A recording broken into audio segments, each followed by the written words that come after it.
our free throw ability as well. So I remember back in the day, that was our problem was free throws. Right. Exactly.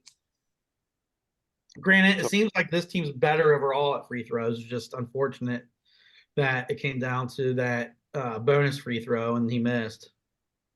yeah, I think that Wes Miller has got the players finally to run his offense. Like he's got more shooters this year, and he's got a lot more size.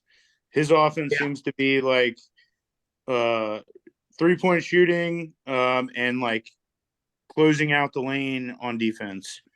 So I really like the direction the program's heading, especially playing Big 12 basketball. Like Yeah. clearly the best basketball conference in the league. Well, It's and, gonna be it sucks that we lost, but we only lost by one, and we proved that we're a big dog with them. You yeah, know, exactly. I just And they have want another to chance, like what, Thursday against Baylor? Is it Thursday? Oh, Saturday. dude, yeah, Saturday, they play. sorry.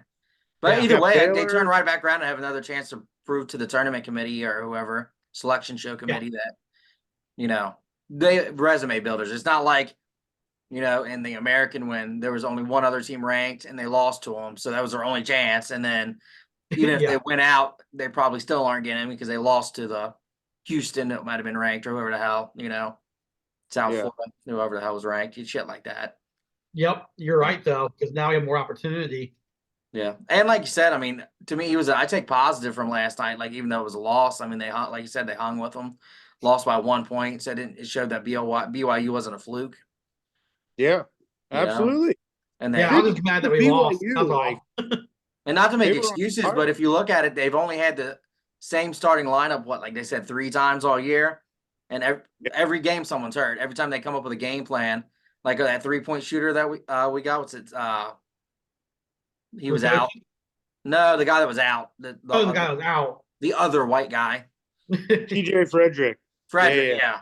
yeah. They built an offense completely around him, and then he got hurt, and then they're relying on the transfers to come in, like Bandago and the other fella, Yeah. to come more early in the season. Dude, but they're beasts down low. I like it. I like it a lot. It's Yeah. good for that because you see, like BYU got exposed being just a 3-point team. They didn't really have the bigs to compete. Yeah, we've been cleaning up nice in the like last night we were down in the paint and we were bullying them. You know what I mean? Like getting dunks and everything and rebounds. Yeah. It was kind of annoying that one dude, I can't think of his name now, but I kept hearing it last night on Texas is making those three. Oh, the fucking Dessou. That dude's Yeah, a yep. monster. Yeah. This is Yeah, dude's a annoying. monster. He's the dude that got hurt for them last year when they were in the Sweet 16. They're saying if he would have played, they probably would have been a Final Four team. Dude, Okay. he's So, legit. He's yeah. every bit. He's like their NBA star type player. So, Yeah, big stud. Last night, basically, we lost to a Final Four team by one, is the way I look at it. Yeah, exactly. Gotta So, find the I like that positives. logic.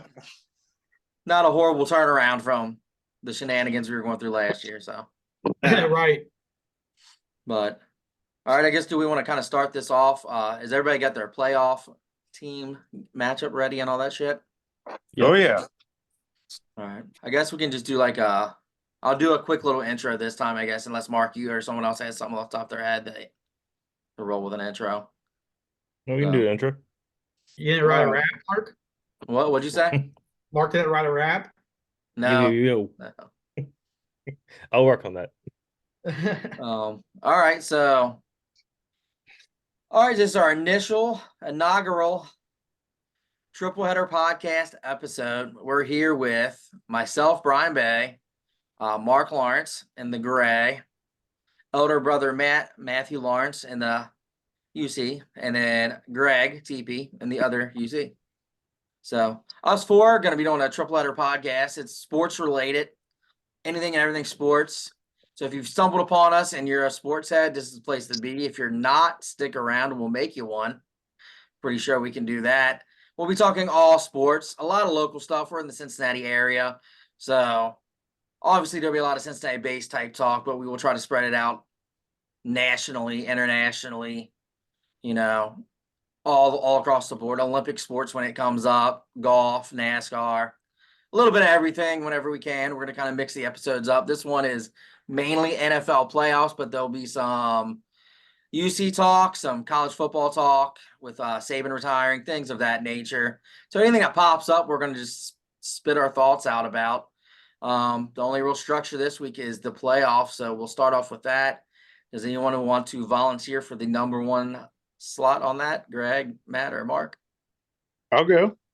All right. All right. So the game I picked to cover this week would be the Bills and the Steelers.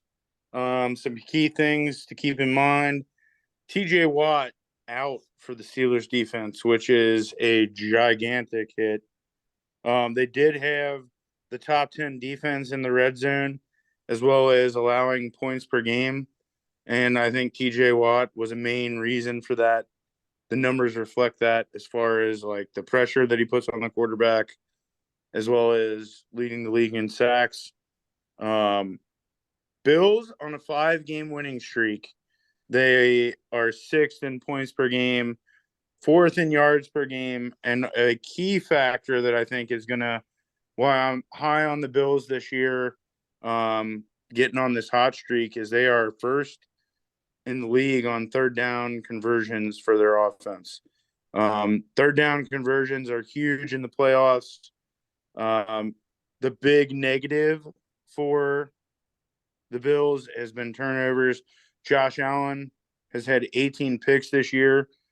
He's always trying to mash the buttons, as another podcast I like to listen to likes to say about Josh Allen when he's trying to force things. It's like when you're playing Madden or college football, you just mash all the buttons, hoping something's going to happen. And it seems to be the Achilles heel of whenever the Bills get into the flow of the offense. Joey Porter, as far as the Steelers defense on a bright side, has only allowed 1 touchdown this year. Pretty crazy. You know, we're familiar with Sauce Gardner and how he didn't allow any touchdowns his senior year. So I thought that was a pretty crazy stat. Also, Patrick Peterson is on that defense. Very veteran leadership, has had playoff battles. That's going in their favor. But I just think that the Bills have too much going on. Khalil Shakir has been coming on late as a 3rd option in the Bills offense as far as wide receiver. Gadget plays, kind of like how the Packers use Jaden Reed. They're getting him more touches. Dalton Kincaid has come on late in the season, and they're giving the ball more to James Cook. And I think that recipe of focusing on the defense, running the ball, is what's going to take the Bills to victory. So I really think that the Bills are a force to be reckoned with. I really don't think that anybody wants to play them moving forward. And I think that Mason Rudolph and his butt chin are going to be ousted. Goodbye, Steelers. No TJ Watt. You're gone. Sounds good. Like my brother says, Mason Rudolph has a very punchable face. Yeah. Exactly. So yeah, I agree with you though. I think this is the Bills game to win. Obviously, it's in Buffalo, which was a huge way to finish the regular season. In that AFC East matchup, that dropped Miami from a 2 seed down to a 6. Then like you said, Buffalo's hot right now. I think a lot of it revolves around using the running game more, and then having the change at offensive coordinator. You know, things will change. Just need to keep an eye on the modern day Brett Favre with Josh Allen, where he just likes to rifle it.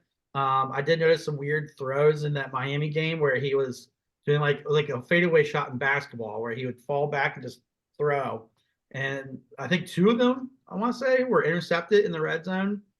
But I still think I agree with you. I think the Bills have this game against the Steelers, and if I remember right, as of yesterday, I think the spread was 13 points. 10. 10. Okay. Dan, that's going off, as I was saying in our pre-meeting, but I'm basing all numbers off DraftKings, so you could have a different sports book with a different spread. But as of right before this recording, 10 is the spread. Okay. But yeah, double digits, pretty. That's a lot of points. So Do you have a weather report for the game? I don't have. I didn't look too deep into the weather report, but the only weather report that's come out is the one on the Chiefs and Dolphins. And I have that one. Don't worry, I have that one. Greg will give you those details as we move forward. Do any of you knuckleheads have anything to say with the Bills and Steelers? I think it's unanimous that we're all going Bills. Yeah, I mean, just a quick background. We all hate the Steelers. Just gonna put that Yes. out there. We're from Cincinnati. I think it's mandatory. But it's gonna be an interesting game. I don't think. I mean, obviously, the Steelers don't have it, but they have figured out something on their offense. Yeah. And for some reason, Mason Rudolph is the driving force behind it. They They figured out fired how to run the ball with Harris, They fired that utilizing offensive coordinator, Matt Canada. utilizing the. Can I talk before you? Yeah, go ahead. Sorry. I mean, Jesus Christ! First episode, we already have sibling fights. God damn. Utilizing the wide receivers. You see that he has more of a command than that waste of a pick that they took in Kenny Pickett. So, but the Bills have figured out with Brady running their offense, they finally understood that using James Cook as a pass catching running back was the way to go. And he's just flourished in this offense since the change. So, really good change. I think the big key in this game is going to be the Bills secondary with Rapp and goddamn, I'm drawing a blank on the other. Pryor is the other safety. Pryor. I think you're right. I think those two are going to be a driving force. I mean, Rapp made a huge pick to seal the game for the Bills, so I think it's going to be an interesting game, and obviously the Steelers are going to go down, but I think they might give them a run for money a little bit, but it's going to be Bills all day. And just a side note, and I hate to even say this, that it blows my mind that Mike Tomlin's been in the league for so long and he's never had a losing season. I think it's pretty wild. Annoying. Very annoying and pretty wild that he's been coaching for so long. It is. Brian? I'm going to say that Rudolph, the red-nosed quarterback's light nose was shining so bright coming out of Christmas, but that shit's burnt out now. Gone. So he's going to get exposed. He's done. The Bills are going to blitz down his throat. And my wild card is Khalil Shakir is going to have himself a breakout game. Everybody's been waiting on it. He's got the talent. They just haven't been utilizing him fully correctly, in my opinion. So here's his breakout. He's going to do the river dance on the Steelers. I know. Vis-a-vis I hope so. Yeah. So very simple, but I agree. Steelers go down. Bills walk away with this one pretty easily. And we move forward with life. All will be good again. But, all right, Greg, you want to do your playoff? Are you ready for yours, or? Sure. So I have the Miami Dolphins at the Kansas City Chiefs on Saturday night, only on Peacock.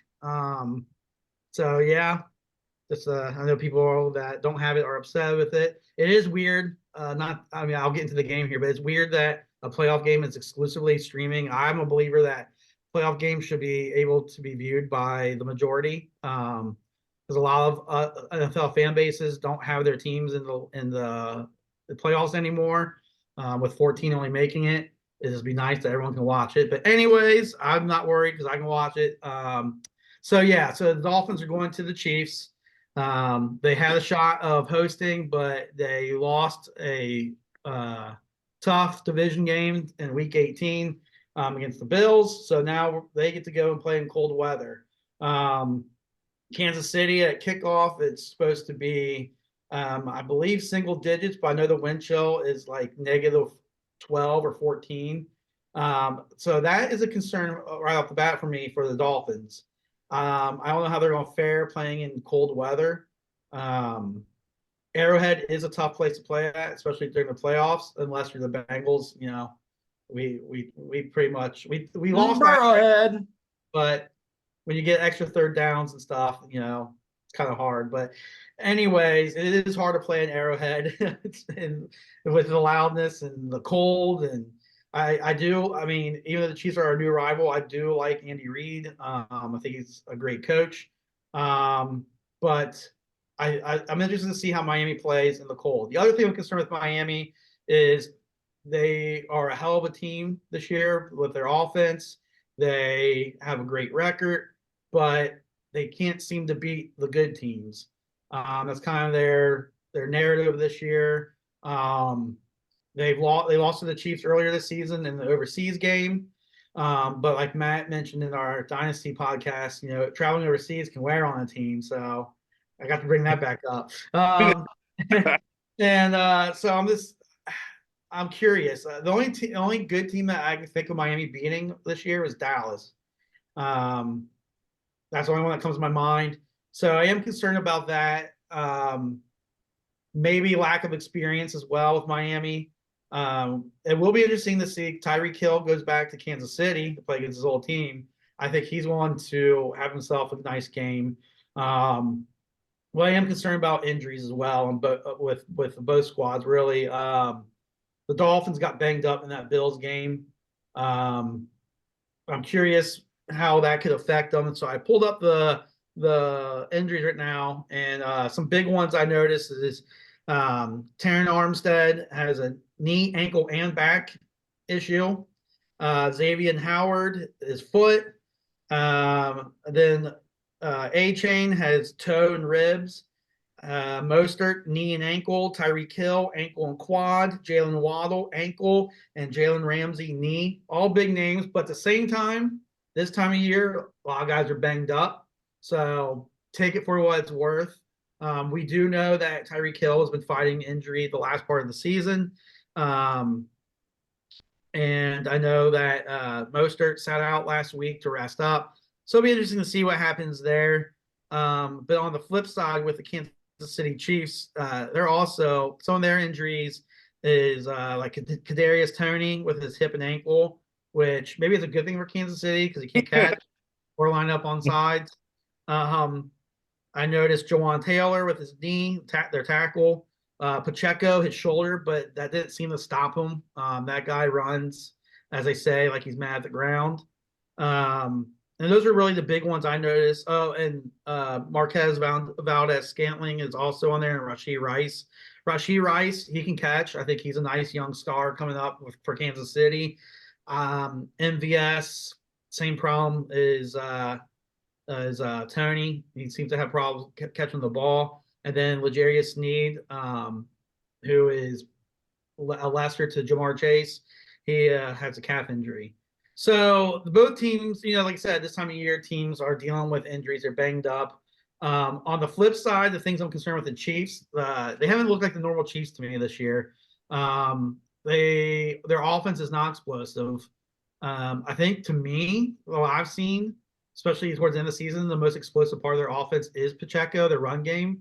The receivers have problems catching the ball and seem to have problems getting open or something. I don't know what's going on. And even Kelsey seems down to me as well. You can blame Taylor. You can blame the fact that he's being the only one focused on or whatever. But that is an issue of mine. But I'm hoping as a fan that this is a fun and close game just to make it exciting. Also, as a fan of the game, I'm rooting for Miami. But I think Kansas City is going to win this one. I think they have too much on their side: weather, experience, and home field advantage. Yeah, I agree with Greg on who's going to win. I'm going to go Chiefs in this one. Tua Tagovailoa does not have a killer instinct and will not be able to do anything in the playoffs due to he is soft. So Mahomes, I believe, will carry them to victory. I think Kelsey will show up for a game. He's still got a little bit in the tank left, rattling around.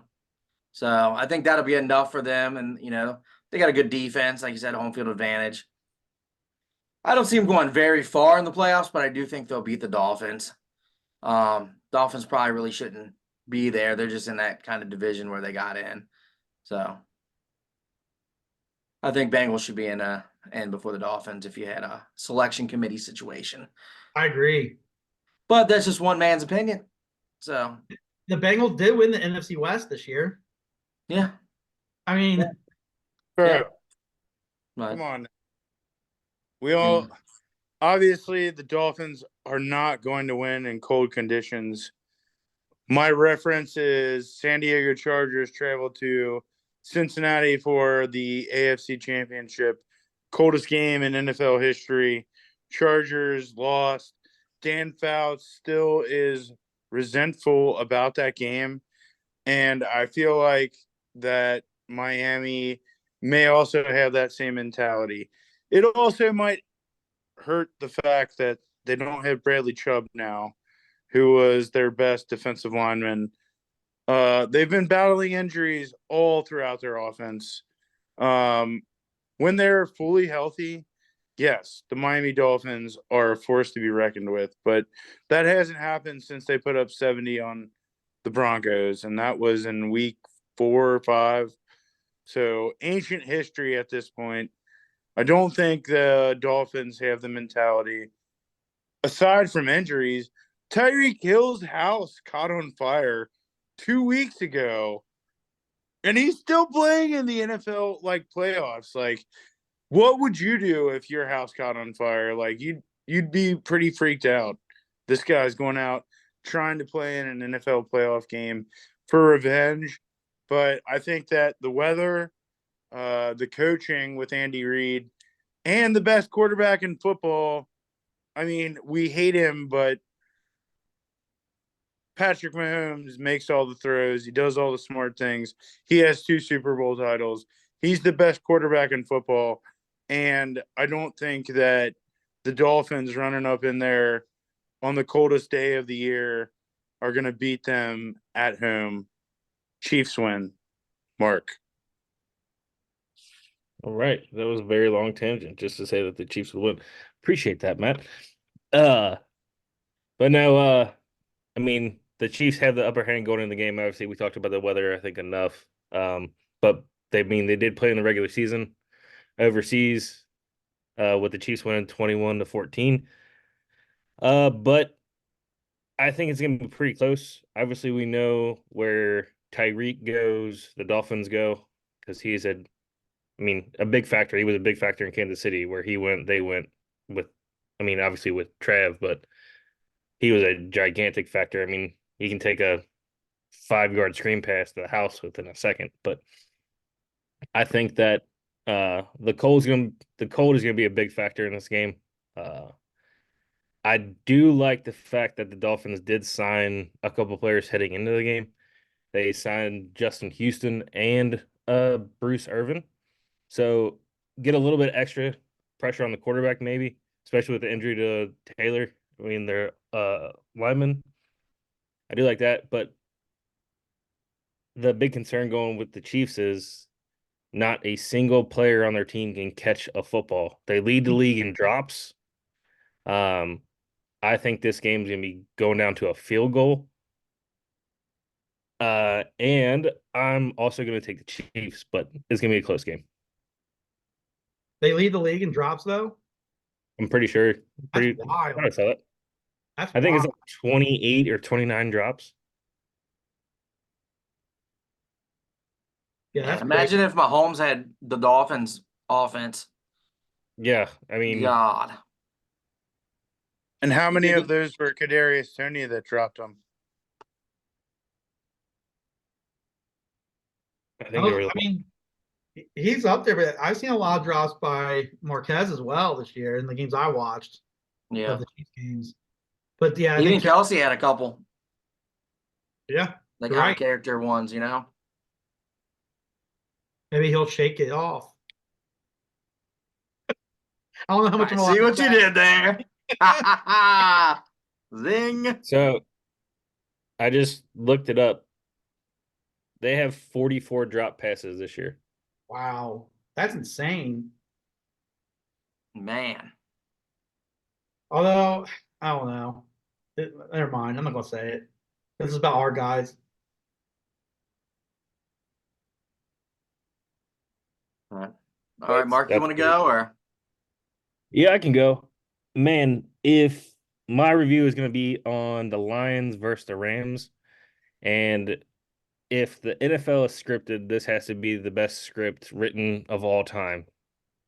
You got Jared Goff going against his former team. You got Matt Stafford going back to Detroit, play against the Lions.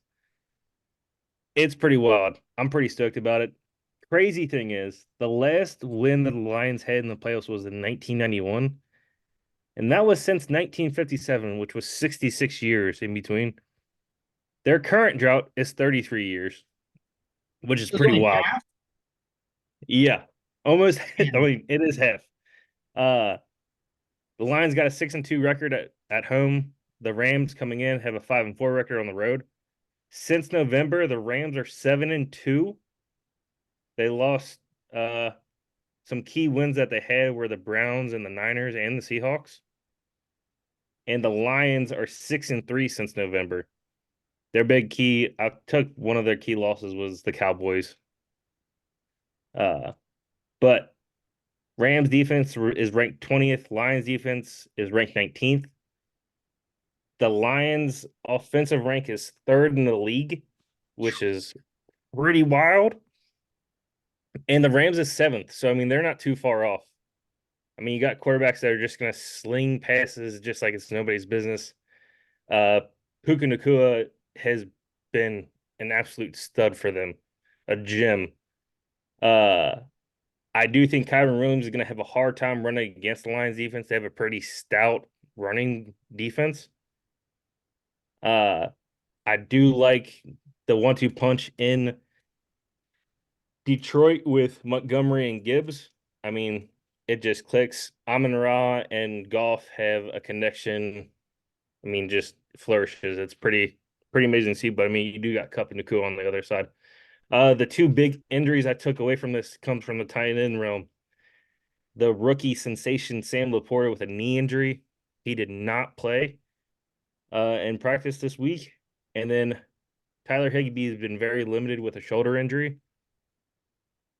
I like a lot going in this. I mean, looking at a couple stats, you got Detroit ranks 5th in scoring.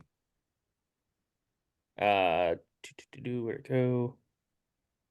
Total yards per game, they're 3rd. Rushing yards, they're 5th. Passing yard ranking is 4th in the league. So, I mean, I like the Lions in this. Dan Campbell has done a hell of a job with that team. He's changed the culture. The man is just, he's a monster. Just, ripping, biting ankles and tearing off limbs and doing up downs with his team on Hard Knocks. I mean, the guy is just, he bleeds for that team and it shows. I did not think that the Rams were even going to remotely come close to the playoffs, like at all.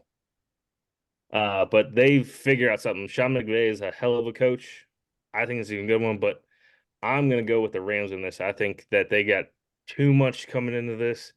It's going to be super loud in Detroit, and I'm taking Dan Campbell, Jared Goff, and Mr. Brown, and Mr. Hutchinson, which is Brian's favorite player, are going to win.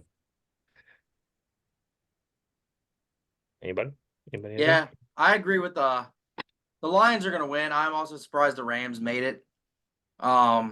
They came kind of out of nowhere once Stafford came back. Kyron had a hell of a year. Like you said, against that Detroit defense is going to be a little rough. But I just think Dan Campbell's got them going. I think they're going to be kind of like the story of like the Bengals were a few years ago that kind of came out of nowhere, breaking a lot of old records, a lot of old curses, just resetting the franchise really. I just feel like they're going to be the storyline we had a few years ago.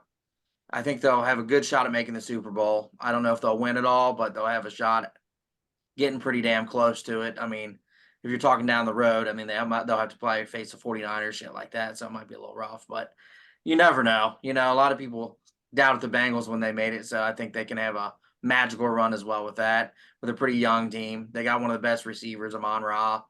Like you said, Jahmyr Gibbs. I just, yeah, the storyline's there. I think it'll be a good game though. I think it'll be close. I don't think it'll be a wild blowout or anything. I think it'll be interesting. I think the script will be right for the NFL on this one.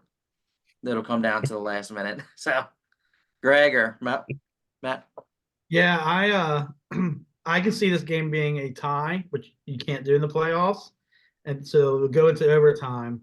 Not necessarily. I don't know if it will happen, but I can see it. I think this is such a close game. Um, the Lions are the team I'm rooting for this year, since my team's not in it. A lot of what Brian said, they remind me of the Bengals of the NFC. Kind of like known for being more of a easy game on the schedule a lot of those years and in these playoff droughts and whatnot, but then came out of nowhere. I can see the Lions doing something like that. And when Brian was talking, I was thinking like, yeah, when we did it, we went against the juggernaut of the AFC, the Chiefs, beat them at their home and went to the Super Bowl. I can see the reverse happening here where the Lions go to San Francisco. Everyone's like, oh, the 49ers are going to win this one. And then the Lions like beat them and surprise them and represent the NFC in the Super Bowl. It's going to be tough, though. So I don't necessarily know that's my prediction. We have to take it a week at a time, but that's who I am rooting for. I think what the Lions, so the Rams are, I'm with you and with Brian and Mark on that. I didn't expect them to do anything this year. I thought it was going to be more like last year. Just another bad year with selling everything to win the Super Bowl a couple years ago.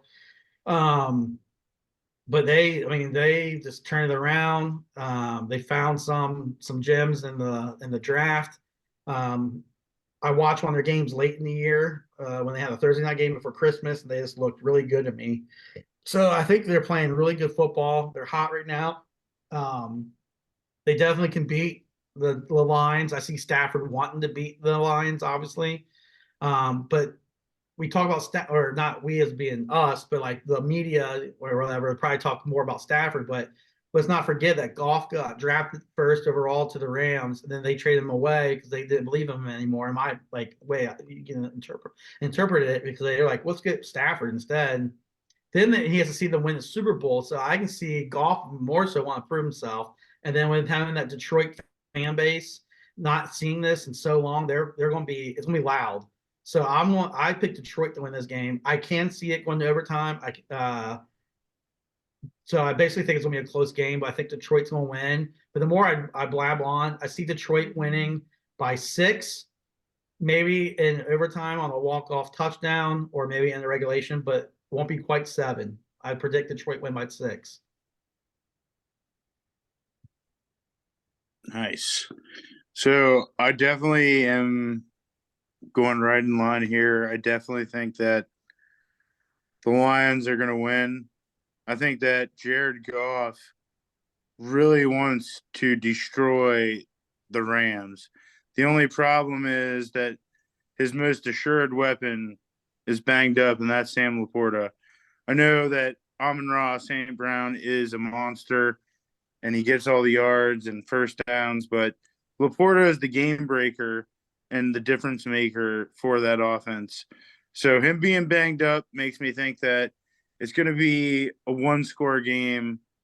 I don't think, as well as the Lions' offensive line is, Aaron Donald's still on the other side, and he's still a fucking monster. So that's going to create problems. There's going to be pressure. I can see a tip ball getting picked, and the Rams being up by 7 early with some wonky players, something like that. But I think that the will of Detroit and the fact of how few playoff wins that they've had is going to propel them to victory despite the injuries. I don't know if they're going to last long in the playoffs, but I do think that they're exciting. And I think that Jared Goff he doesn't get mentioned enough in the top 10 quarterback ratings, but if you look at his numbers, he's up there in yards, he's up there in touchdowns. He has a couple of bad games. I think that his he's like a higher ceiling Andy Dalton. To put it in Cincinnati terms, he's like a higher ceiling Andy Dalton, but he still has that basement where he's going to lose a game when he throws, 3 picks and his fumble, something like that. But I definitely think that the Lions are going to give their fans a much deserved playoff victory and then let the chips fall where they may. So 3 Lions, 1 Rams.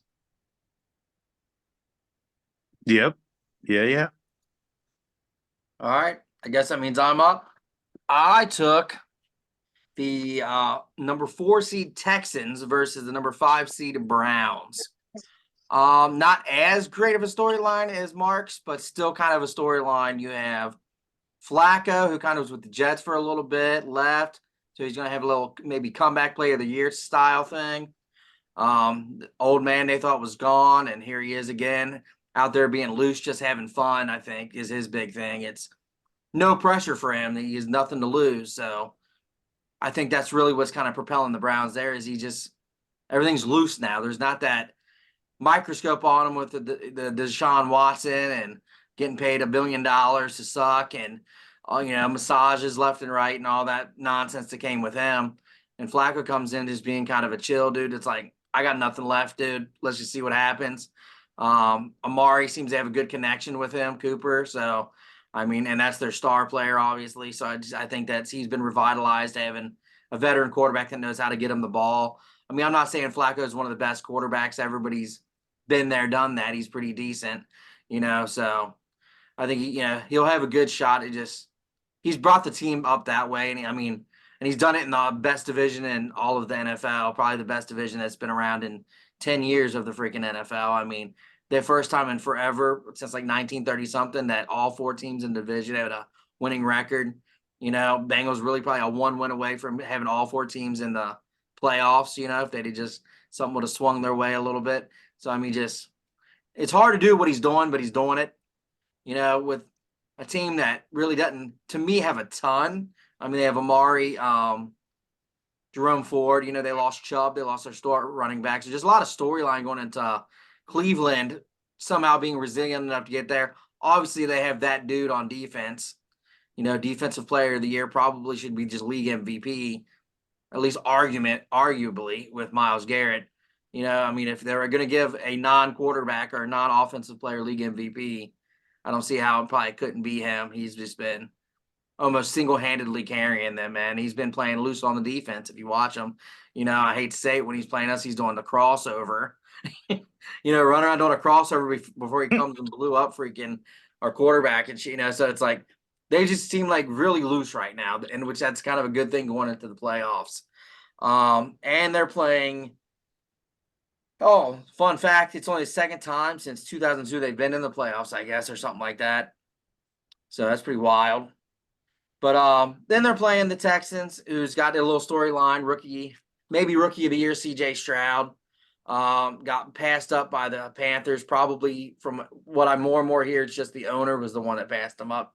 Not the coach who's now been fired, not the GM, not everybody seemed like they wanted CJ. Like just stories that I'm hearing, not because I'm an Ohio State guy. It's not that this time. It's just that's the storylines I've been hearing coming out is that pretty much everyone with the owner wanted him. So he had that little disrespect on his shoulder there, but he's really brought an energy to Houston along with the head coach, D'Amico Ryan. So I think they're more of a team of the future, but man, it's going to be kind of a fun game to watch because I feel like they have a young energy. Nico Collins. It would have been nice if Tank Dell didn't get hurt for the year or whatever. And then they have Will Anderson on defense. A nice young up and comer. So it's kind of a little more of a veteran savvy team with Cleveland versus a young up and coming vibrant team for Houston. So I just think it's really going to be a fun game to watch. The weather report, since we want to talk about that right now, is 57 and clear in Houston. So that could be going their way for them there. I do believe they have a retractable though, don't they? So I don't think it really matters too much. They can just close that bitch up, even though it was leaking a little bit the other day, apparently during the Natty. They showed I saw that via the Twitter or X or whatever the hell you want to call it these days. There was a small leak. So henceforth why Washington lost is probably due to the league. But that's neither here nor there. But no, I think in this one, I don't know who's going to win. I know I got to pick one. So I'm going to go with the Browns, mainly because Myles Garrett. But I'm not going to be surprised if Houston wins it either, just because they're playing loose too. But I think it'll be a close enough game, and I just think they can learn some. I think Texas will take a lot away from this learning wise, and having to figure out how to stop a stud like Myles Garrett, because I don't think they've really had to do that much. I mean, I know they played each other earlier in the year and had that exposure, but it was a different time. CJ wasn't playing, so but I still think the Browns pulled off. I think Garrett's just too much, in my opinion. So Yeah, I think this is going to be an interesting game as well. It's hard to even think who to pick. Cleveland's defense is scary, very scary, and you already hit on it with Myles Garrett. That's an obvious one. It's fun to watch if you like defense. I have to admit it, even though they're in our division, I like watching those hard hitting games and whatnot. And on the flip side, Houston. First of all, who would have thought that they would have succeeded like they did this year already? Everyone was giving Jacksonville the division this year, rightfully so.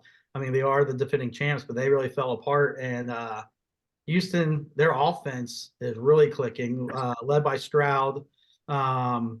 Unfortunately, I witnessed it firsthand when they came here against the Bengals. Even though we almost won the game, we should have won it. We lost in overtime. But he just looked poised, and he looks good. He looks real good. His stats are not only the best, like one of the best with rookies, but one of the best of all quarterbacks. So it's gonna be interesting. Brian also hit on it. Baltimore, or I'm thinking of Joe Flacco. Cleveland has experience, right? They have some vets. Myles Garrett, not so much in the postseason since they've only been there twice since 2002. But Flacco is a Super Bowl winner and MVP. I thought he was done, and then all of a sudden he comes out of nowhere when Cleveland signs him this year because he went to New York and I believe a couple other teams or whatnot, and just he didn't do anything, right? I think it was Denver for a little bit or something. He didn't do anything. So you're like, yeah, this guy's done. And then he's lighting it up in Cleveland. Good for him. Like, I mean, I root against the Browns, being a Bengals fan. I never cared for Flacco with Baltimore for the same reason, but it's kind of like I kind of find myself like I'm happy for the dude. I don't know. So that's interesting. I think I won't go on too much. This is a tough one. It is in Houston. My prediction is you're going to see CJ Stroud lead a game-winning drive, and the Texans will win by 4. I'd love to see that. By the way, I'm definitely rooting for Houston, so I'd love to see that. But I figure you were, but if I hit that dead on, woo. And before we pass it on to one of the Lawrence brothers, Mark, you didn't give a weather report for your game in Detroit. It's in a dome. There you go. All right, go on. I really like this game. I think it's gonna be a fun game. With what the Browns have done this year and Flacco reinvigorating that offense. I mean, the last time they played, there was a key factor in that game that was missing, and that was CJ Stroud being out and being injured. But then also Amari Cooper decided to have the game of his life and just 200 and some odd yards receiving, 2 touchdowns, just ran all over it. I really like Njoku for the Browns. He's came on really strong this year. And that seems to be, I mean, if you watched Joe Flacco's career, he loves his tight ends and throws them very often. But I really like the Texans. I mean, if Tank Dell was playing, I think this would be a different conversation with how Nico Collins has showed up. And I mean, he's playing lights out since Tank Dell's been injured. But I think with Tank Dell and Dalton Schultz and them boys that are playing, I think they got a really good unit. I really, really like them. I'm gonna take them to win. But that defense is tough. I mean, you got Denzel Ward on the outside. You got Deplete. in the secondary. And I mean, obviously Myles Garrett speaks for himself, but I think that with CJ coming back and seeing him playing, I think we're going to see a different game, especially with being at home. And I'm taking the Texans. I will say I'm glad that you mentioned two players that I totally forgot to mention when I was talking. And I see Brian nodding. I think the one is Njoku, all right?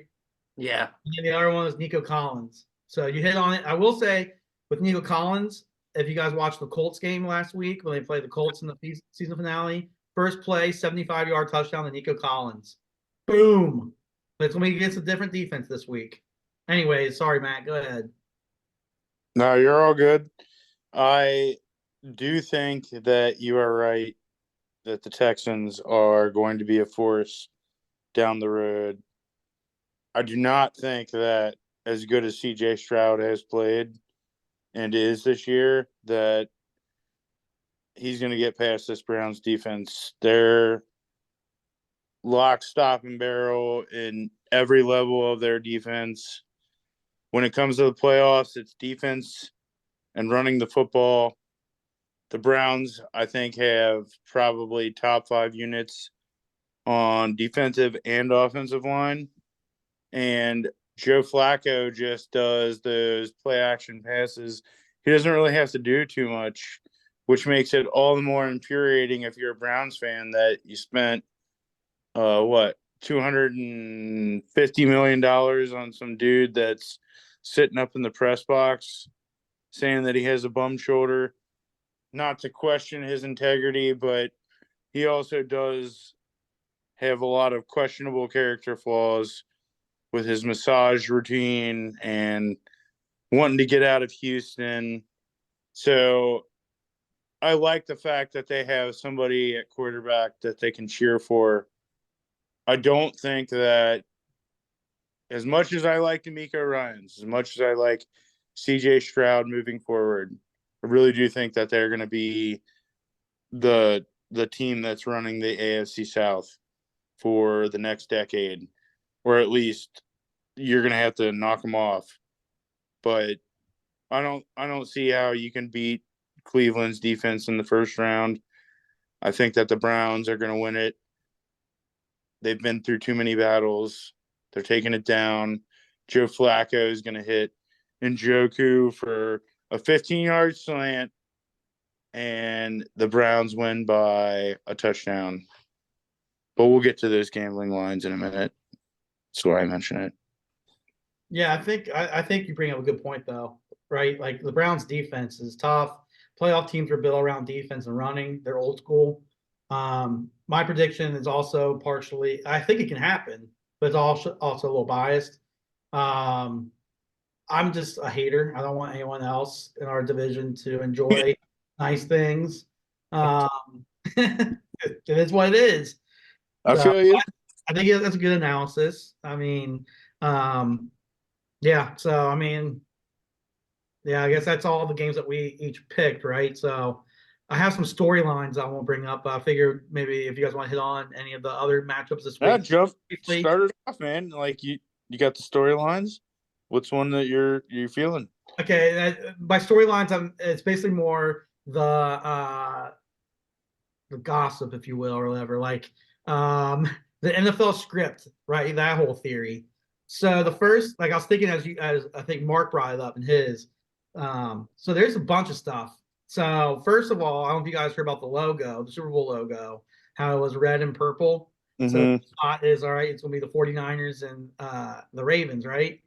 And then I heard they changed the colors. So there's that. We'll start with that. Then with the matchups this week. Now they didn't all work out perfectly. But I'll start with the one that's fresh in my mind is one we just did. Houston versus Cleveland. Deshaun Watson is going back to the team he played with. Granted, Deshaun Watson is not playing, so the script isn't perfect, but the fact that Houston plays Cleveland, boom, storyline.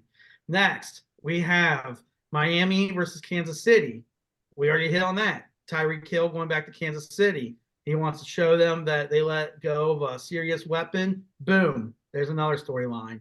The other one which we haven't talked about yet, Green Bay Packers versus Dallas Cowboys. We got Mike McCarthy coaching against his old team with the Packers. Boom. You know he wants revenge there. There's that script line. And there is another one. Give me a second to think. Oh, yeah, Los Angeles versus Detroit. We hit on that. That's a big one because they swapped quarterbacks, right? Boom, script. So the NFL, they have to be licking their chops. You have all these storylines, and then you can add the other extra crap, right? Oh, we got a game in Kansas City. We have Taylor Swift there, and it's cold. And I saw that McDaniel's wants it, which it was colder.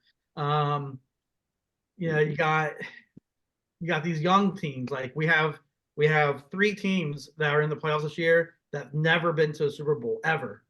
The Browns, the Lions, and the Texans. So we got that storyline going. We have the storyline of the Steelers could become the winningest Super Bowl team. It won't happen, but they're in it, so it won't happen. The more likely it's going to happen is Dallas or San Francisco ties Pittsburgh or New England for the most Super Bowl wins at 6, which is interesting. It's kind of like a '90s throwback with Dallas and San Francisco topping the seeds in the NFC. I guess everything's getting thrown back like our UC uniforms in basketball. So those are kind of things I want to hit on because like it's kind of like I'm not a conspiracy guy with the script, but sometimes when you hear that stuff, it's kind of like, maybe there is one. And with that being said, there is one next year. Super Bowl is in New Orleans. Who played down in Louisiana? Joe Burrow. Chase.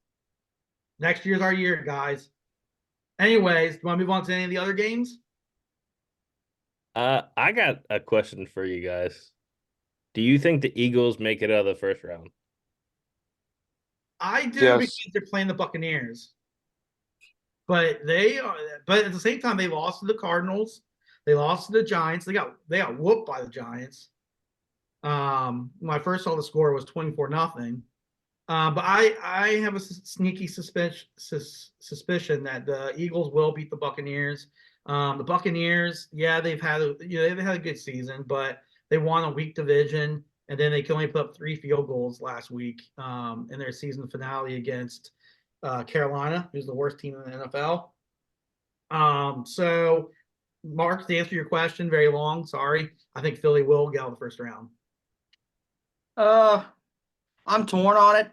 I think it's going to be a not fun game to watch, and that it's going to be just kind of a low scoring, kind of a lot of punts going on type of game. And I only say that, I mean, obviously Eagles are more talented on paper, but again, like you just touched on, they lost to some teams they shouldn't have down the stretch. They're kind of stumbling in like a drunk. And Baker, I mean, he's just trying to prove himself as much as he's got a chip on his shoulder. I can't stand this son of a bitch, but like he's playing well and he's out there, leading them. And, another storyline, if you want to add on to it, if it goes real crazy, Baker versus the Browns in the Super Bowl. I mean, highly a long shot, highly doubt it, but it is a potential storyline.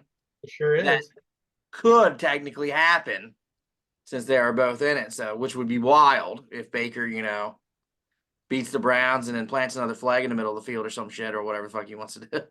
But I don't know who's going to win. If you want me to just pick, I'll pick Tampa Bay, just because I feel like, yeah, they won a shit division, but they're going in on more of a positive than the Eagles are. And I feel like it's just time for the Eagles to blow up again like they kind of do. They always do like, oh, we're good. We're really good. We're in the Super Bowl. And then they just like shit themselves as a franchise like they did when they got rid of Andy Reid. They just do some weird shenanigans. So I'll go with the Bucks, begrudgingly, not very confident, but why not? I think it's a good point, though. They're going into the playoffs in the right way.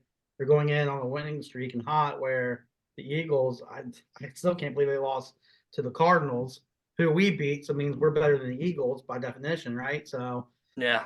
So again, we should be in. If it's a selection committee situation, we should be in.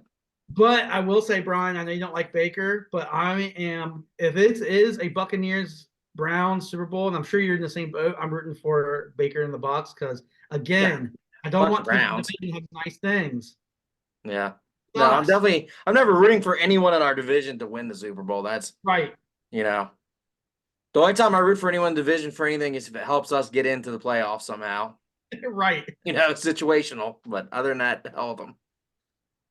I agree. Good man.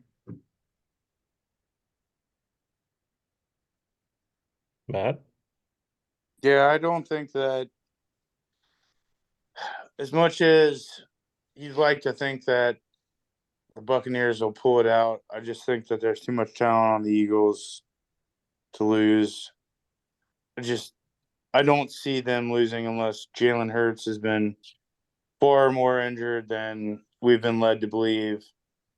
I think that they'll squeak by with like a field goal win and get bounced the next round, but I don't know. I've doubted Tampa Bay all year. I've doubted all their fantasy players. They proved me wrong, so I'm probably wrong, Boy. but I don't. Tampa Bay doesn't do anything that like says, "Oh wow, we're a contender." They just win weird games and squeak by. And I think that the Eagles have more talent to squeak by them, and then they'll get bounced the next round. But I don't know. I just don't have faith in the Buccaneers. So I'm picking Eagles. Well, like Brian said, it's not an exciting game, and I was want to mention that's the Monday night game they give us. Yeah. Yeah. Well, I guess Yeah. it won't be a problem if I fall asleep. Big blah fest. Yeah. Very strange. The Eagles aren't a downslide to say the least. 1-6 in their last games. Just looking at the games that they lost, the point differential was 157 to 90. Ooh. So pretty wild. Um, is there a little bit of conflict in the locker room? You see that from AJ Brown being a little bit upset, maybe not getting the ball as much as he used to, and going into the season. And I think Baker's got something to prove. I mean, he's shown it with over 4,000 yards passing, 28 touchdowns, 10 picks. He's shown something for him to get. Obviously, he's going to get another contract, obviously. So maybe he's just robbing the Buccaneers. But I mean, QBR is 54.2. I mean, it's not great. It's 18th in the league, but I mean, he's had some very bright spots and some low spots, but I'm going to take Mr. Mayfield to take down the Eagles. So, the only thinking is, do we know if AJ Brown's playing? He hurt his knee, I know, in the finale. That's another I didn't see thing, right? anything. Okay. Sure. I guess I'm the lone wolf here with the Eagles. I'm gonna Google AJ Brown and see what's going on. Okay. That While question. you're doing that, if you don't mind, I'm gonna go ahead and just bring up real quick the only game we didn't really discuss with the Packers at the Cowboys. Old school rivalry, like really old school, more so like back in the 60s. But it's been, it's come and gone throughout in our lives. I think that's an interesting one. I think the Cowboys are a very good team, which is hard for me to say, but it's the truth. They have a really good defense, obviously. Dak is playing really good. CD Lamb's a monster. I don't know what's going on with Tony Pollard this year. I don't know if it's now that he's not the backup behind Zeke. I don't know, but I still think Dallas is a tough team. But with that being said, Green Bay is playing really hot right now as well. Youngest team to ever make the playoffs, which is crazy to me. But I guess I also when they said that, I was wondering if Aaron Rodgers being old brought that average down when he was on the squad. It's like actually, but I don't know. I think that's gonna be a fun game to watch too. Mike wants to give it to him. And I know Brian's boy Jerry Jones will be up there, getting those Cowboys going as he's getting his glasses cleaned by somebody and all that fun stuff. So I think the Cowboys will win this game, by the way. I'm rooting for the Lions, like I mentioned earlier, but I think one of the cool things would be to see is a Cowboys 49ers NFC Championship game. Just to kind of throw it back, especially for us old guys on here, us old heads. Brian, I'm looking at you. But I know the Lawrences remember it too, but I just know growing up in the 90s watching football. I think that'll be fun. But yeah, I think the Cowboys will win this one against Green Bay. I think Green Bay's youth is going to get to them for one. I'm not really sure how much home field advantage Dallas really has. It's one of those weird stadiums where not as bad as LA, but people like to travel to Dallas to watch, and Green Bay's fans do travel well. But I just still think Dallas will take this one, especially if it was reversed, whereas in Lambeau this time of year, we could be talking differently here, but it's not. So I'm gonna go with the Cowboys in this game. I want to slide in. AJ Brown is there. Have optimism. They said. Okay, thank That'll you. play. So from the head coach is what he said. So that doesn't necessarily mean he will, but optimism. Right. So I remember hearing that with Chase towards the end of the year. We have Yeah. optimism that he'll play. basically, I'm not going to tell you how it really is, but we're going to say he might play. I don't know. Yeah.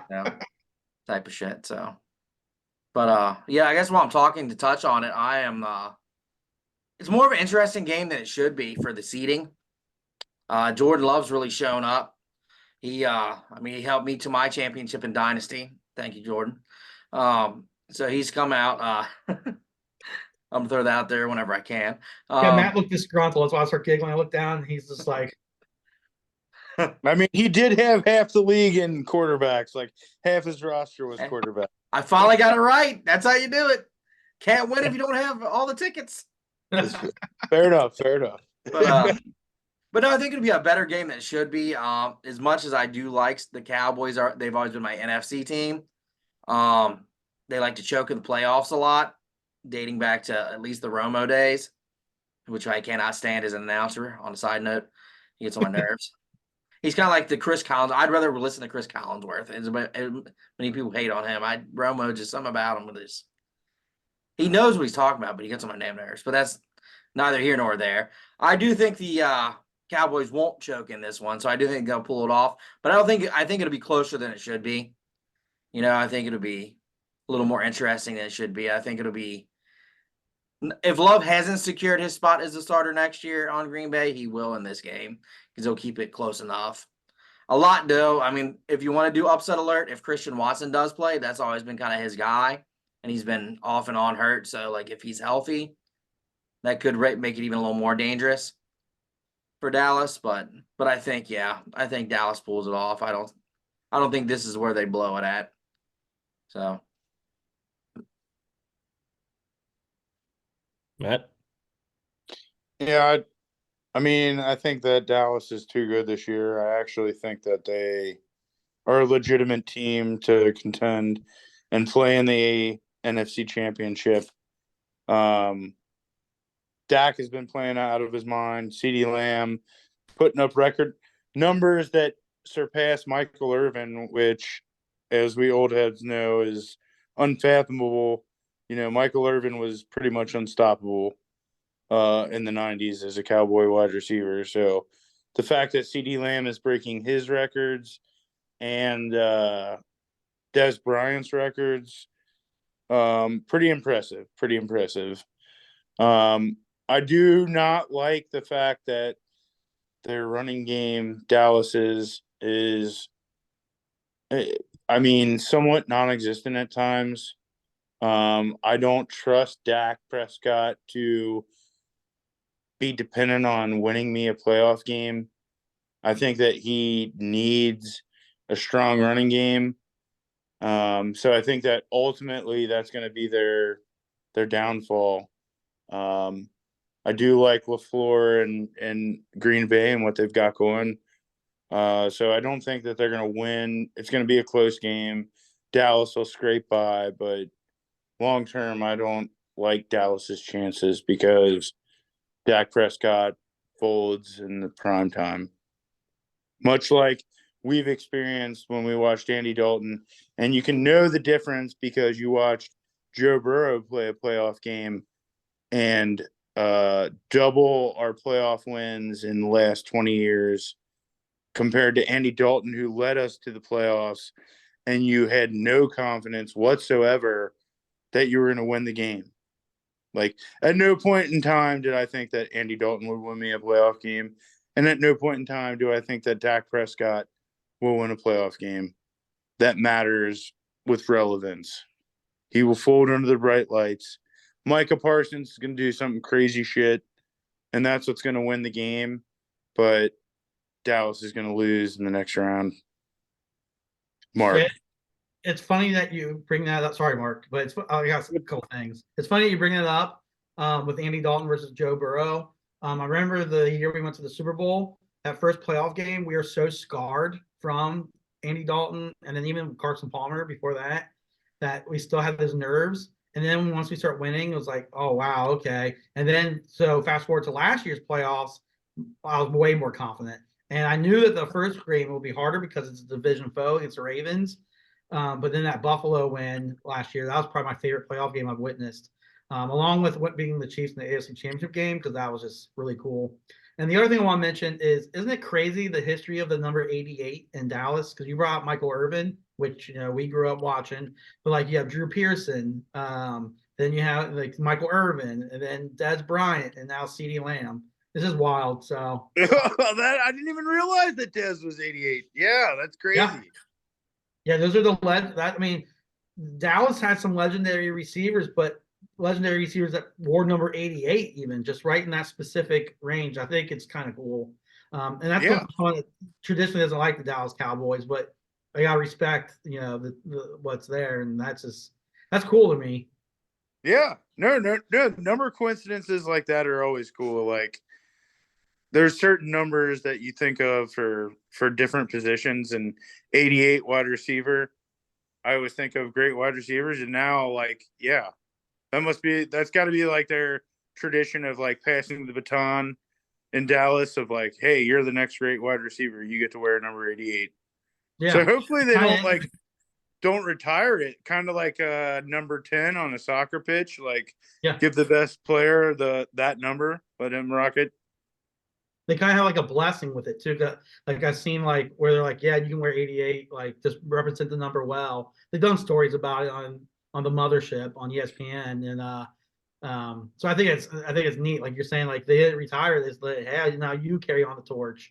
And I think with that, like you see, even though CeeDee Lamb wears 88, the new school thing now is I feel like the greats are wearing like single digit, like wide receivers, single digits, like Uno, and then our soon-to-be teammate Justin Jefferson wears 18. AJ Green wears.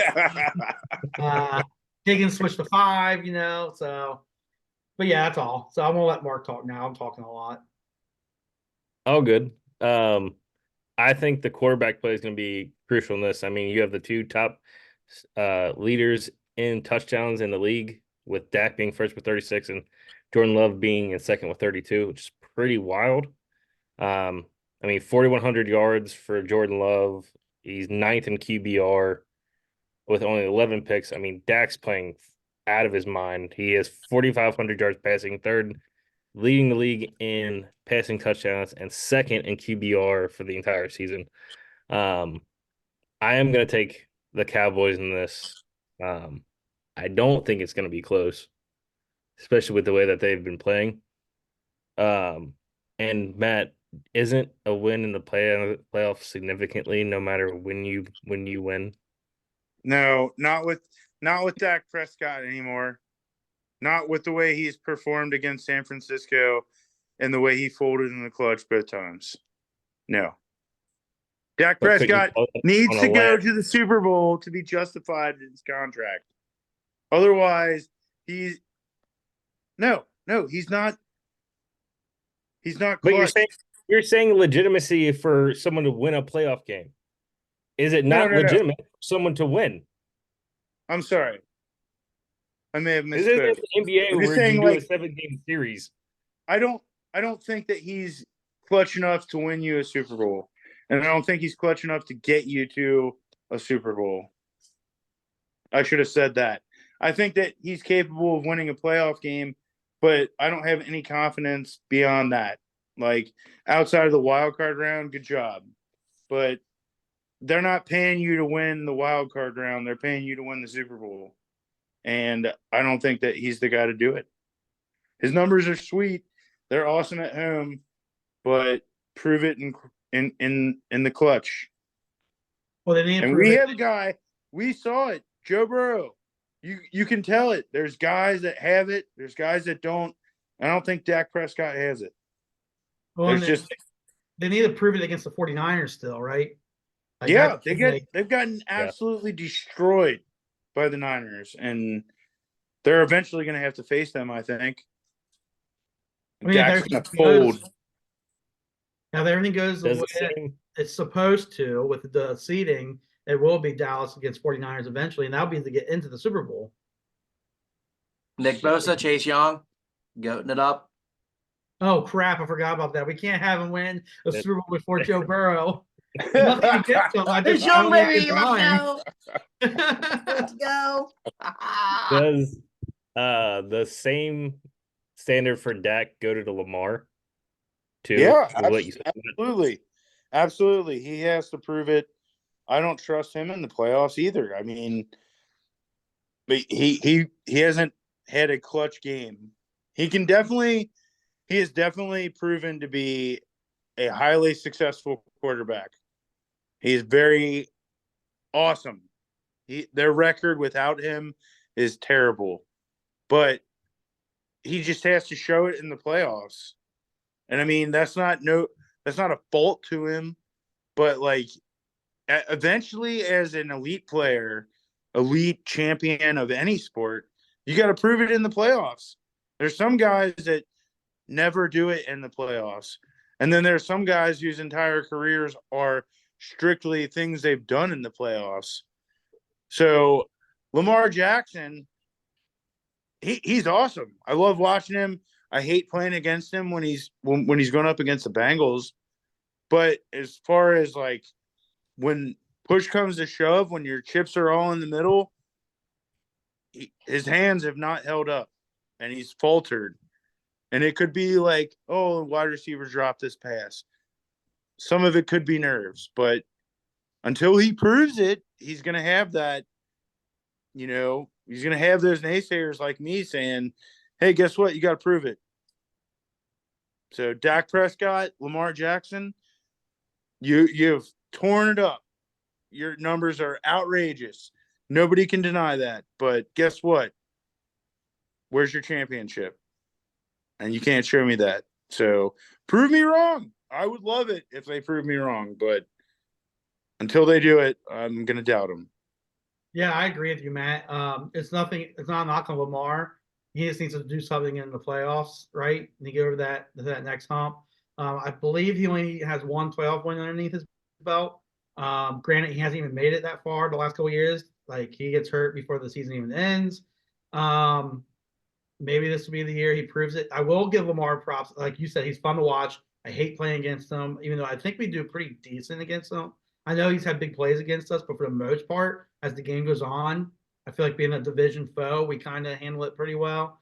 But he has had a nice season. And the crazy thing to me is his record against NFC teams. I think it's like 18-1 or something ridiculous. Oh, yeah, it's Um, outrageous.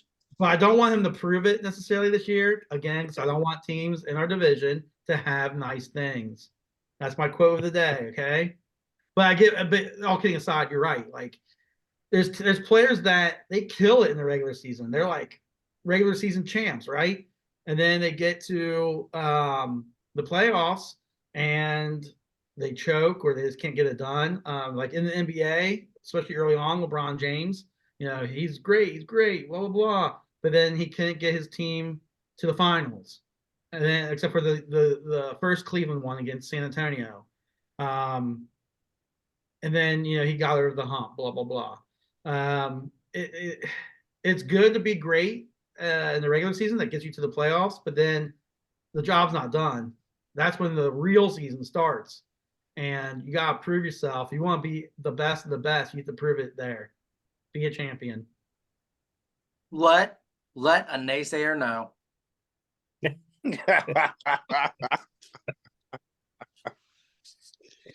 Oh shit. All right. Do you want to go on to your gambling lines, Yes. Matthew? Roll into that now.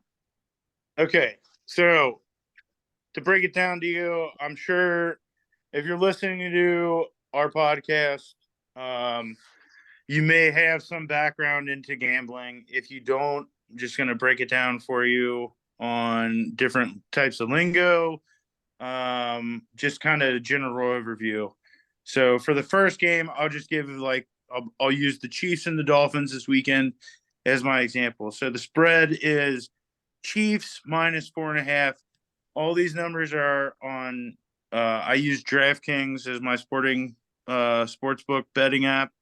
There's a bunch of different websites. They all have different odds. So the numbers I'm giving you are based off DraftKings before we started this podcast.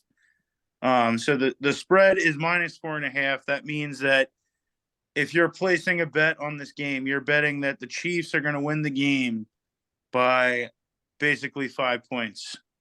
So the final score 15-10 would mean that the Chiefs won the bet. If the game was 14-11, then the Dolphins would win the bet, or you would lose your bet.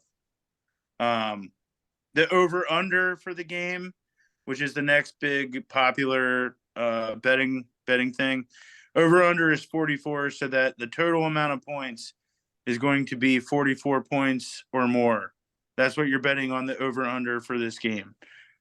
And then the money line is that you're betting, if I bet Chiefs money line, I'm just betting that they're going to win the game. Them being a favorite means that you're going to get lesser odds. So if you bet $1, you're likely to get back 20 cents. If you were to bet the Dolphins money line with them being a 4.5 point dog, you're likely going to get $1.20 back on $1 bet.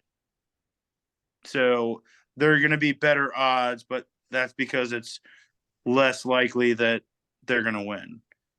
So that being said, those are the three main, betting platforms. There's a whole bunch of player props you can do on like yards passed, yards gained. You can bet like running back to get 50 yards.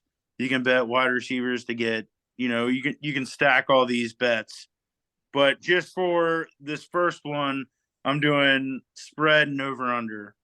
And who I think of these 4 games, I picked 4 from this weekend, NFL only. And as we move forward, we can spruce it up with college basketball as that gets more prevalent. College conference play has started. But yeah, I'm just going to start with NFL playoff gambling lines. 4 games. Chiefs Dolphins. I like the Chiefs -4.5. I really don't think that the Dolphins offense is going to get going. Chiefs defense, pretty tough. Home field advantage. You could also parlay that with the under, with as cold as it's going to be. I don't think that there's going to be a lot of points scored. So Chiefs -4.5, under 44. Packers, Cowboys. I like Cowboys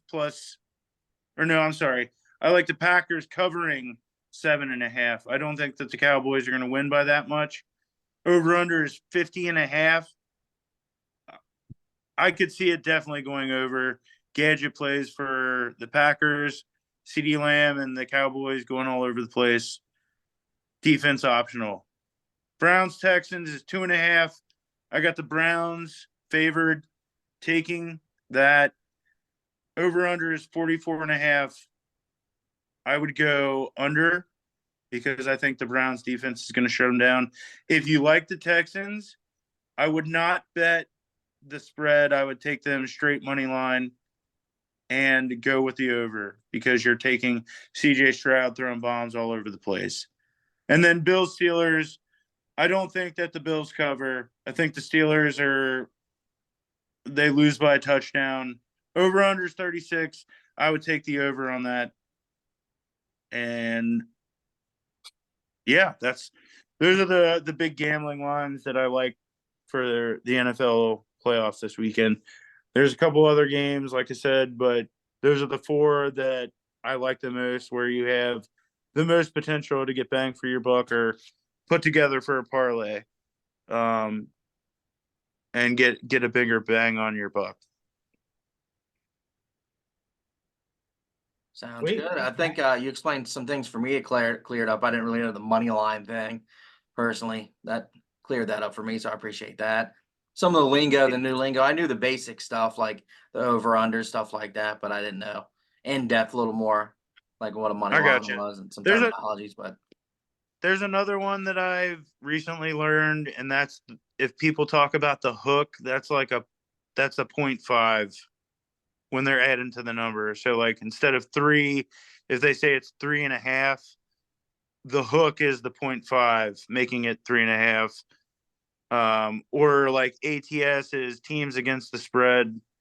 Um, you'll find that in college basketball and college football, there'll be teams that like crush it. They like cover all the spreads. So that's a good like way. Like, hey, I'm gonna sprinkle a couple dollars on this team. Maybe I'll make a couple bucks back. They've been on a tear. The Bearcats have been pretty good up until Texas. That was the first game they've lost in a couple against the spread. But I like their chances long term. Wasn't, if I'm not mistaken, wasn't that what the Bengals covered a lot last year? They're like the best team in covering the spread or something like that. In the Yeah, 2022 they were season? they were definitely in the top 5. Okay. And then there's another like crazy stat about Mike Tomlin. If he's like favored in a game, like he loses against the spread, but if he's like underdog, they always cover the spread. So, which would be gambling advice, and which is why I think that the Steelers are going to cover.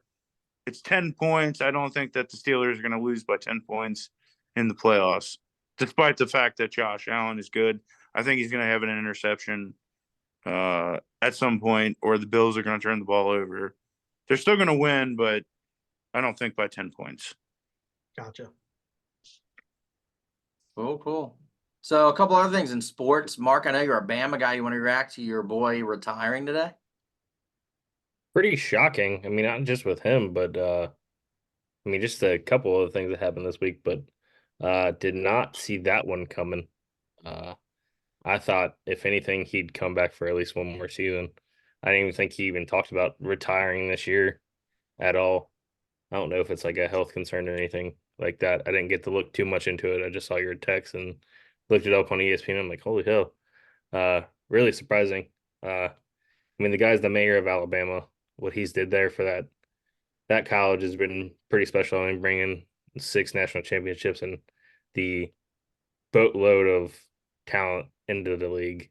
I mean, just getting them ready with that uh, NFL style offense. I mean, just coaching style he has and just the talent that he's brought. What he's done for that college was pretty special, but very, very surprising. And then the question now becomes is who do you put in that role? Who do you bring back? Just gonna throw this out there. I don't think it's gonna happen, but it'd be pretty wild. Bill Belichick, does he come to Alabama? I joked about that to a buddy of I mine. mean, if you want to talk about tinfoil hats, I mean, if you look, I mean, they like their own style coaches, but I think a dark horse could be Lane Kiffin going back to Alabama. You've seen what he's done once he's left. I mean, he's built winning programs and what he's done at Ole Miss, and I think it was at FAU that he coached at before. I mean, just bringing that winning culture, but could Lane Kiffin beat it? Or, I mean, I don't think it's going to be Bill O'Brien, But but Jimbo Fisher. it'll be Jim. And there's a lot. No one saw. I don't think anybody saw this coming, but there's a lot of names that could come out that could be very interested in taking that spot. Pete Carroll's available. That one was surprising. Nobody got That one access. made no sense. I mean, unless he's getting a different role in the Yeah, like just a front office thing. Seahawks, like a GM or just a however you want to put it, just somewhere in there. Maybe it made him a pretty sweet deal, but didn't see that one coming. I think it's No. kind of like the Bruce Arians thing in Tampa Bay. Because I didn't see it coming in, and I saw that, and I'm like, "Whoa!" But then it's like he's staying with Seattle though, like as an advisor. Could be. Could be. I was just I joking because he mean, was coming from a college. He was a college Yeah. guy. I mean, they also have a history of that with in Seattle about head coach going to GM with Mike Holmgren. He was their head coach back in the day. Yeah. He slid into the GM role, hired Pete Carroll. So maybe it's just like repeating the process. I I could see that, but I don't know. Maybe Carroll, Saban, and Belichick. I don't think that Belichick's going to be coaching much longer, but maybe they're all just they're like writings on the wall, man. I don't want to die coaching football like on a football field. Like I need to go hang out with my family at least a little bit before I die, like so that I feel more rewarded. Or they're gonna like, yeah, I could see Pete Carroll going to Alabama. I could also just see him being a GM. I could see Mike Vrabel going to the Patriots. Maybe Mike Vrabel to Alabama. Saban has ties with Belichick. Probably talk to Vrabel. I don't know, dude. The coaching carousel is always insane. Now you got all these NFL coaches and all these NFL vacancies opening up. Who's to say this, that, or the other? It's all we got chaos. Black Monday, right? So Yeah. This we saw Coach Rivera fired in Washington. We see Atlanta fire their head coach. And the rumor has it with Belichick, by the way, that no, not a rumor, a theory that a coworker of mine has that I've heard is that he wants to keep coaching until he passes Don Shula in the most wins. A theory. I personally don't think Belichick's done coaching, by the way. I don't know where he's going to go. I know some people are trying to say Tennessee now, blah, blah, blah. I don't know. I don't see Tennessee for some reason. I can see Vrabel going to New England. But yeah, so and then I don't know, with Alabama, I don't know. Like you bring up a good point. Pete Carroll was, a good college coach. I'm just not sure if at this point in his life does he want to go back to that. Maybe part of the reason he went to this GM type position that like Matt said, I forgot about Holmgren doing that. Maybe it's something also to do with his age. Maybe he's getting tired of some of the grind that you have to do as a coach. I don't know, because it came out of nowhere, right? I saw it today. I'm like, oh, that's weird. So yeah, I mean it's interesting with all of that, right? So speaking of coaches, you guys saw the altercation between Atlanta and New Orleans, right? Yeah. Yeah, You know that was why? fun. You know why that happened? Yeah, I'll let you tell it because I was going to tell it, but I'll let you tell it because it's hilarious. Dude. Yeah. So the Saints went out, victory formation. They picked off Atlanta, took it down to the 1 yard line. Coach Dennis Allen of the Saints says, victory formation, boys, kneel the clock out. Jameis Winston is quarterback and convinces and gets everybody on the Saints offense to say, fuck that. We're going to hand this ball off to Jamal Williams, who led the league in rushing touchdowns last year. This year he had no rushing touchdowns going into the game. And they were like, Jamal Williams, you're getting your touchdown. So in victory formation, hands the ball off, audibles out of Neal, hand off Jamal Williams, touchdown. And then Arthur Smith runs out hey, Dennis Allen, what the fuck? You just got me fired. And he's like, I don't know, man. I don't know what happened. My entire offense just decided to run a halfback dive. And Jameis Winston is the orchestrator. And yet again, Jameis Winston is the most interesting man in football in general. He's eating W's. He's after in the P. He's stolen crab legs. Jameis Winston, unbelievable. He audibled out of a kneel. Who does that? He's like a bad kid that got his parent in trouble because after the coach saw him running, he's probably like, "Oh man, I'm gonna shake this other coach's hand." Yeah. Dude, what? Come on! I thought it was hilarious. So, yeah, Jameis has nothing to lose, man. He's gotten paid. He's just doing side quests, dude. He don't care. It's a wild side quest. Yeah, he's already lived life. He's done. Dude, he loves. I just want to. I hope someone was mic'd up in that huddle. I want to know how the conversation went. Did you see any of the interviews after the game where they're telling Jameis you do know you play these teams twice, right? He's like, Yeah. we already played them twice. Like, no, next year. He's like, okay. He basically just like, I don't give a shit. I did what I did. Fuck you gonna do about it? He says we scored, right? It was a team decision. Yeah. No, yeah. If he did it and they didn't score, that would have been Oh man. Oh, real bad. Yeah, you're right. A That was probably fumble. worse. a fumble. Runs it back. Oh man. James Hilarious. Shit. One last thing I had before we leave. I noticed, I've heard this, that Tiger Woods' contract with Nike is going to be up, and a lot of people are up in arms thinking that he should have got a lifetime deal like Jordan or stuff like that. I mean, I get it because he's kind of face of golf, but I think Nike's getting out of golf anyway. And Yeah, Tiger's going to make his money anyway. He's got the logo, the TW logo is his still, so. Yeah, they stopped making golf equipment or golf apparel a couple of years ago. It's probably been like 5 to 7 years ago. They stopped making like Nike golf stuff. Yeah. So I don't see the uproar, and I think it's better for Tiger because there's 1,000 different opportunities, and Tiger Woods doesn't need to like pursue anything. There's going to be companies that are like, hey, Tiger, want to represent us? Oh, like, yeah. hey, dude, we'll throw some fucking shit on we'll give you this t-shirt, this polo. Like, Well, I saw another pod that I listened to, and they're like, there's going to be a company that doesn't make mock turtlenecks that's right now discussing, like, how the fuck do we make a mock turtleneck for Tiger? Like, who's the mock turtleneck guy in the industry we need to talk to for Tiger? Like, what kind of red polo does he want on Sundays? Like. exactly. Yeah, you're right though, Matt. Because like I'm a fan. I like Nike apparel. I'm a Nike guy, and like their golf gloves. I always like to have Nike. I remember for a while there I couldn't find any, and then I happened to find some not that long ago. But I think I'm about due for another new glove. Hopefully, I can find another one. But I think for Tiger, I think at the end of the day, no matter what company signs him, I think it's going to be more of a Jordan brand situation. I think they're going to let him just use his TW logo more so than anything else.